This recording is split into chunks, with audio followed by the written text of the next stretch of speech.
বিশাল পরিমাণ ড্রাগস এবং নগদ সমেত আটক 3 ড্রাগ প্যাডলার। ঘটনা শ্যামলীবাজার কুমারীটিলা এলাকায়। ঘটনার বিবরণী জানা যায়, গোপন সূত্র মারফত খবর ছিল শ্যামলীবাজারের রিংকুয়া কুমারীটিলা এলাকায় কিছু ড্রাগ পাচারকারী একটি বিপুল সংখ্যক ড্রাগসের ডিল করতে যাচ্ছে।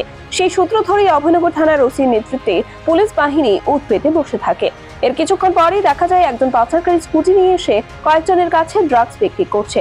সাথে সাথে তাদের আটক করে পুলিশ এবং তাদের কাছ থেকে 400 হিরোইনের কৌটো, নগদ 23,000 টাকা, একটি স্কুটি ও 300 প্লাস্টিক ভায়েল উদ্ধার করেছে পুলিশ।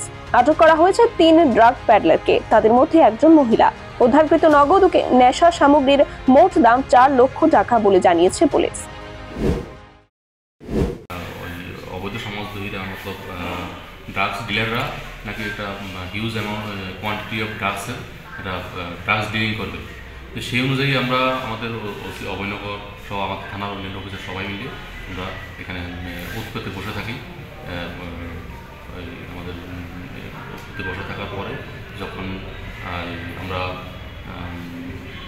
কিছুক্ষণ পরে লক্ষ্য করি যে একটা স্কুটি সহ আরও 2জন লোক ওরা একটা ড্রাগস নিয়ে ডিলিং করছে, তো লেনদেন করছে।